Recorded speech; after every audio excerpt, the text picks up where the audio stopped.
नमस्कार साथियों, आप सभी का बहुत बहुत स्वागत है मेरे YouTube चैनल शिक्षा जगत पर। जी हाँ साथियों, आप देख पा रहे हैं DPI से जो हमारे शिक्षक साथी हैं और वर्ग 3 मतलब प्राथमिक शिक्षक के पद पर वो नियुक्त हैं, लेकिन उन्होंने B.Ed किया हुआ है। तो इस आदेश का जो आप देख पा रहे हैं DPI से निकला हुआ है 28/8 में, बेहद ही महत्वपूर्ण हमारे कुछ साथी हैं उनके लिए। तो देखेंगे यहाँ पे लिखा हुआ है कि 30/3/2023 से लेके 10/8/2023 तक ऐसे नवनियुक्त शिक्षक B.Ed योग्यताधारी हैं। प्राथमिक शिक्षक हेतु ब्रिज कोर्स विषय करने के लिए है आवेदन दिया गया है। अब इसको आपको समझना बेहद ज़रूरी है। तो देखेंगे उक्त विषय के अंतर्गत संदर्भित पत्र के क्रम में माननीय सर्वोच्च न्यायालय द्वारा पारित आदेश के अनुक्रम में नवनियुक्त जो B.Ed शिक्षक योग्यताधारी हैं उनके लिए प्राथमिक शिक्षकों द्वारा 6 माह का ब्रिज कोर्स आवश्यक है। 6 माह के ब्रिज कोर्स के बाद ही संबंधितों की नियुक्ति आगे जारी रखी जा सकेगी। इस हेतु जो NIOS है उनके द्वारा ब्रिज कोर्स संचालित किया जाएगा। NIOS द्वारा ब्रिज कोर्स में सम्मिलित होने वाले प्राथमिक शिक्षकों की प्रारंभिक जानकारी संलग्न प्रपत्र में चाही गई है। विभाग द्वारा ऐसे प्राथमिक शिक्षकों से विमर्श पोर्टल पर जानकारी दर्ज करने हेतु निर्देश दिए गए थे। इनके परीक्षण में अनेक विसंगतियां पाई गई जो हैं यूनिक ID या डाइस कोड गलत हैं, आधार नंबर गलत हैं या प्रविष्ट नहीं है, या जन्म तिथि गलत है या फिर प्रविष्ट नहीं है। तो इसके संबंध में जानकारी मांगी गई है।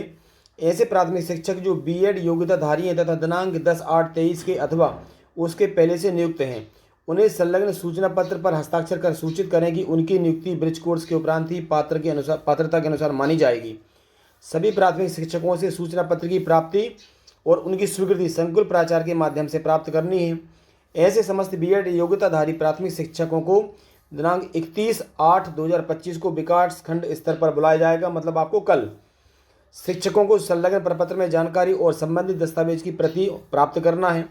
यदि कोई शिक्षक किसी विषम परिस्थिति के कारण स्वयं उपस्थित होने में असमर्थ है तो वह संबंधित के पारिवारिक सदस्य इत्यादि की जानकारी दस्तावेज प्रस्तुत कर सकते हैं। आगे देखेंगे आप, यह बेहद ही महत्वपूर्ण आदेश है ऐसे प्राथमिक शिक्षकों को जिनके पास B.Ed की योग्यता है। देखेंगे आप लोग, विकास खंड स्तर पर शिक्षकों की संख्या के आधार पर टीम बनाकर सरलतापूर्वक और समय सीमा में कार्य करने हेतु समुचित व्यवस्थाएं विकासखंड शिक्षा अधिकारी करेंगे। गूगल शीट में अंकित जानकारी विकासखंड प्रिंटआउट निकालकर विकासखंड शिक्षा अधिकारी को उपलब्ध करवाई जाएगी।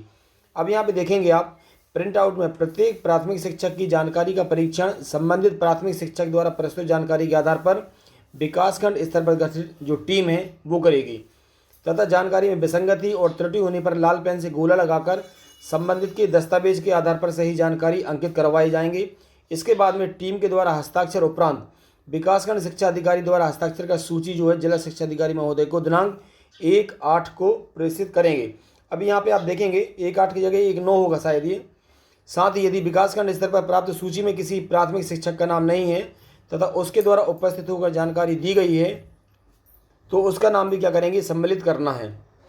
अनुकंपा नियुक्ति के माध्यम से ऐसे नियुक्त प्राथमिक शिक्षक जो B.Ed योग्यताधारी हैं उन्हें सूची में सम्मिलित किया जाएगा तथा रिमार्क कॉलम में उनकी अनुकंपा नियुक्ति अंकित करेंगे। विकासखंड शिक्षा अधिकारी से प्राप्त संशोधित जानकारी के आधार पर जिला शिक्षा अधिकारी के स्तर से गूगल ड्राइव शीट में प्रविष्ट सुधार का कार्य जो है 2 सितंबर तक किया जाएगा। ठीक है, अब यहाँ पे आप देखेंगे बहुत सारे इसमें प्रपत्र दिए हैं, तो इन प्रपत्र में ये जानकारी पूरी भरना है। ये जिला शिक्षा अधिकारी कार्यालय का है, तो इसमें ये कुछ प्रपत्र भी हैं। ये जो हमारे B.Ed धारी शिक्षक हैं उनको ये सारे प्रमाण पत्र भर के आपको प्रस्तुत करना है। इसमें आपकी पूरी डिटेल यहाँ से जाएगी। तो ऐसे हमारे प्राथमिक शिक्षक जिनकी जो नियुक्ति 2023 10/8 से पहले की हुई है वह सभी साथी इस पत्र का अवलोकन करें और जब आपको BO ऑफिस से बुलाया जाएगा कल तो आप जाकर अपनी उपस्थिति को वहाँ पे सही कर सकते हैं। आपको 6 महीने का एक अतिरिक्त ब्रिज कोर्स करना होगा, उसके बाद आपकी सर्विस कंटिन्यू मानी जाएगी। ठीक है साथियों, आप ऐसे ही जानकारी के लिए इस चैनल पर बने रहें। शिक्षा विभाग से संबंधित जानकारियों के लिए आप मेरे चैनल को सब्सक्राइब जरूर करें। आप सभी का बहुत बहुत धन्यवाद।